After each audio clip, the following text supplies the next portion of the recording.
ওসমান হাদি জানাজার প্রস্তুতির সার্বিক খবর রাখছেন। জাতীয় সংসদের দক্ষিণ প্লাজা থেকে যুক্ত হচ্ছেন সহকবি মোহাইমুনুল খান অপু।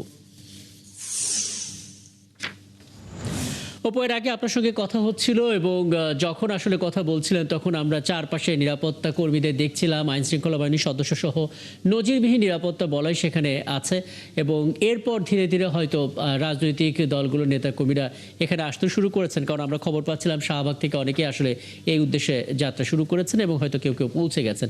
সার্বিক চিত্রটা আমাদেরকে বলবেন, নিরাপত্তার বিষয়টা যুক্ত করবেন, সাথে যে ডাইভারশনটা হয়েছে, অর্থাৎ আমরা যতটুকু জানতে পেরেছি খেজুরবাগান ক্রসিং থেকে মানিক মে এভিনিউ পর্যন্ত রাস্তা বন্ধ রাখা হবে সম্ভবত। একটু পরিষ্কার করবেন আসলে। শহীদ ওসমান হাদির জানাজা দুপুর 2টায় অনুষ্ঠিত হওয়ার কথা রয়েছে, তবে ইতিমধ্যে কিন্তু রাজধানী সহ রাজধানীর বাইরে থেকে জনতা তারা ইতিমধ্যে এসে কিন্তু জানাজা স্থলে প্রবেশ করার জন্য অপেক্ষমান রয়েছেন। আপনারা দেখতেই পাচ্ছেন যে আমার দুই পাশেই কিন্তু জানাজায় অংশ নিতে বিভিন্ন শ্রেণী পেশার মানুষ তারা কিন্তু লাইন দিয়ে দাঁড়িয়েছে এবং এখন পর্যন্ত ভিতরে প্রবেশ করতে দেওয়া হয়নি, তবে তারা অপেক্ষমান রয়েছেন। প্রায় আমরা এখানে 3টি লাইন দেখতে পাচ্ছি, কয়েক হাজার জনতা কিন্তু ইতিমধ্যে এখানে এসেছেন। 2টার সময় জানাজা অনুষ্ঠিত হওয়ার কথা থাকলেও তারা কিন্তু সকাল থেকে এখানে এসে পৌঁছেছেন এবং আমরা তাদেরকে দেখেছি যে নানা স্লোগানে কিন্তু তারা স্লোগান দিচ্ছেন। হাদি হত্যার বিচার তারা চাচ্ছেন, প্রকৃত অপরাধীদের এখন পর্যন্ত গ্রেপ্তার করতে না পারায় তারা ক্ষোভ প্রকাশ করছেন। পাশাপাশি ভারতের আধিপত্যের বিরুদ্ধে তারা সামনের দিনগুলোতে লড়াই অব্যাহত রাখবেন, এইসব বিষয় কিন্তু তারা বলছেন। তবে সকাল থেকে আমরা যে চিত্র এখানে দেখতে পেয়েছি যে হাদির জানাজাকে কেন্দ্র করে যে পুলিশের যে নিরাপত্তা ব্যবস্থা এবং অন্যান্য প্রশাসনের, সেটি কিন্তু এখানে দৃশ্যমান রয়েছে। অর্থাৎ 7,000 পুলিশ, শুধুমাত্র 7,000 পুলিশ সদস্যই কিন্তু এখানে নিরাপত্তার দায়িত্বে রয়েছে এবং 6,000 এর মধ্যে রয়েছে পোশাকধারী এবং 1,000 পুলিশ সদস্য রয়েছে ক্যামেরা যুক্ত, অর্থাৎ তাদের প্রত্যেকে বডিতেই কিন্তু পোশাকে ক্যামেরা রয়েছে। এরকম 1,000 পুলিশ সদস্য রয়েছে। এছাড়া আমরা এখানে সেনাবাহিনীর কয়েকটি টহল টিমকে দেখেছি এবং ন্যাম ভবনের ভিতরে তাদের অবস্থানও আমরা দেখতে পেয়েছি। সেনাবাহিনীর পাশাপাশি কিন্তু র্যাব সদস্যরাও এই মানিক মিয়া এভিনিউতে রয়েছে বিজেপির সদস্যরাও। অর্থাৎ বলা চলে এই জানাজাকে কেন্দ্র করে মানিক মিয়া এভিনিউর চারপাশেই কিন্তু তারা একদম প্রশাসনের যে নিশ্চিদ্র নিরাপত্তা সেটি কিন্তু তারা তৈরি করেছেন এবং কিছুক্ষণ পরপর সেনাবাহিনীর গাড়িও কিন্তু আমরা এখানে টহল দিতে দেখেছি। জানেন যে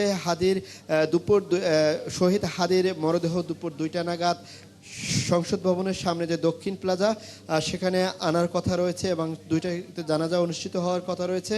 এই জানাজাকে কেন্দ্র করে যেমনিভাবে নিরাপত্তাও বাড়ানো হয়েছে, তেমনিভাবে কিন্তু জনতার ঢল আমরা ইতিমধ্যে দেখতে পাচ্ছি এবং তাদের সাথে আমরা কথা বলেছিলাম। তারাও যেটি বলছেন যে হাদির জানাজা শেষে এখান থেকে মরদেহ টিএসসিতে নিয়ে যাওয়া হবে এবং ঢাকা বিশ্ববিদ্যালয় কেন্দ্রীয় মসজিদের কাজী নজরুল ইসলামের সমাধিস্থলের পাশেই তাকে শায়িত করার কথা রয়েছে। তবে এই জানাজায় যেমনিভাবে প্রশাসনের আমরা নিরাপত্তার চাদরে ঢেকে দিতে দেখেছি, সেটি কিন্তু অন্যান্য বেলায় আমরা তেমনটা দেখিনি। তবে এখানে কিন্তু কোনো ধরনের ড্রোন উড়ানোর থেকে তাদেরকে নিষেধ করা হয়েছে এবং এই জানাজা নামাজে বিভিন্ন রাজনৈতিক দলের নেতৃবৃন্দ অংশ নেওয়ার কথা রয়েছে। আমরা দেখেছি সকালবেলা কিন্তু জামায়াতে ইসলামের আমির তিনি সকালে লন্ডন সফর সংক্ষিপ্ত করে কিন্তু দেশে এসে পৌঁছেছেন এবং তাকে হাদির মরদেহ দেখতে কিন্তু যে হিমঘরে রাখা হয়েছিল সেখানেও তিনি গিয়েছেন এবং জানাজায় থাকবেন এমনটিও কিন্তু আমরা জানতে পেরেছি। বিএনপির